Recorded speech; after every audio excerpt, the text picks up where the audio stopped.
పశువులకు మేత లేక కబేలాలకు తరలిపోతున్నటువంటి పశు సంపదను మేత కొని పెరిగిన ధరలకు మేత కొని పశువులను ఎత్తుందో కాపాడుకోలేని స్థితిలో ఉన్నటువంటి రైతాంగం తక్కువ ధరకు పశువులను ఎత్తుందో కబేలాలకు అక్కడ విక్రయిస్తూ ఉన్నాయి.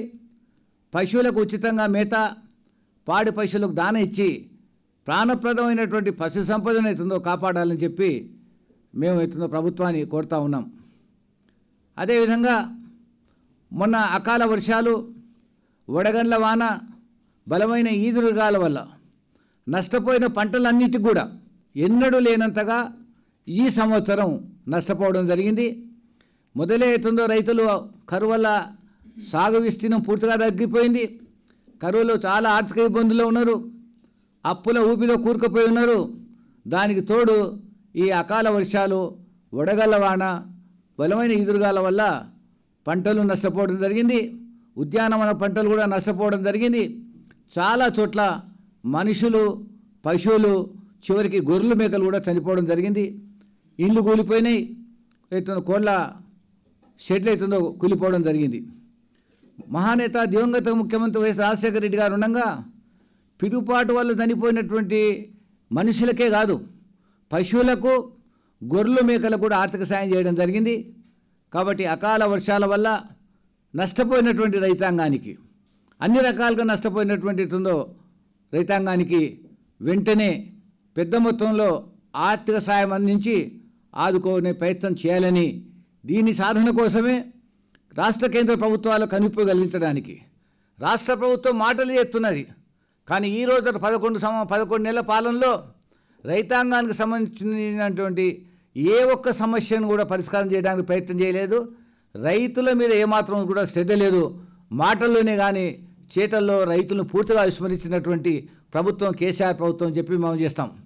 అందుకోసం ఈ నెల 10వ తేదీ నాడు కామారెడ్డి పట్టణం, నిజామాబాద్ జిల్లా కామారెడ్డిలో జరుగుతున్నటువంటి దీక్షలో రైతు సోదరులందరూ కూడా పాల్గొని కనీసం 2 ప్రభుత్వాలకు రైతుల పట్ల దృష్టి మళ్ళేటట్టు, రైతులకు జరిగిన నష్టానికి నష్టపరిహారం అందించేటట్టు దృష్టి మరల్చడానికి మేము దీక్ష చేయబోతా ఉన్నాం.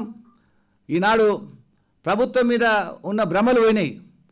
ఏదో కేసీఆర్ అధికారంలోకి వస్తే, తెలంగాణ రాష్ట్రం ఏర్పడితే రైతులకు ఏదో ఒరుగుతుంది అనుకున్నారు. కానీ ఇవాళ గ్రామాలల్లో కరువు విలయతాండవం చేస్తుంది. 80 నుంచి 90% వరకు కూడా బోర్లు ఎండిపోయినాయి. పశు సంపద అంతా కబేలాలకు తల్లిపోతున్నది. రైతుల ఆత్మహత్య పరంపర కొనసాగుతున్నప్పుడు కూడా ప్రభుత్వాలు పట్టించుకోవడం లేదు. ప్రభుత్వాలకు కనువిప్పు కలవాలని, ప్రభుత్వాల దృష్టి ధ్యాస రైతుల మీద కలగాలని, రైతాంగానికి మనోధైర్యాన్ని కలిగించడానికి మేము ఈ దీక్ష కార్యక్రమాన్ని చేపట్టడం జరిగింది. ఈ వేదిక ద్వారా తెలంగాణ రాష్ట్రంలో ఉన్నటువంటి రైతాంగానికి విజ్ఞప్తి చేస్తూ ఉన్నాం.